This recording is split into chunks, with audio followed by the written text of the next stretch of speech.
This is gonna be so random, pero have you heard about the sayings na kahit gaano pa kalungkot yung kwento niya, wag mong gagalawin yung savings mo.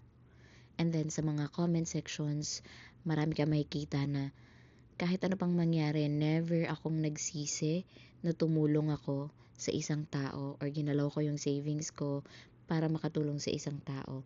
Yung mga ganong klaseng tao, either marami silang pera na masispare, kaya it doesn't really matter na magalaw yung pera, or sobrang laki lang ng puso nila and super helpful sila, super mabait sila, talagang hindi nila maiwasan na tumulong kasi ganun yung heart nila eh. Pwede din naman na eme lang sa comment section, may masabi lang, magmukha lang na mabait.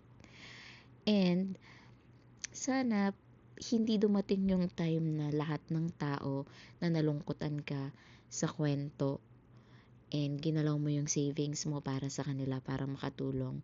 By the time na ikaw naman yung nangangailangan at hindi ka na nila pinansin, baka wala lang silang savings na magalaw, or pwede din namang naniniwala sila sa sayings na kahit gaano pa kalungkot yung kwento niya, wag na wag mong gagalawin ang savings mo.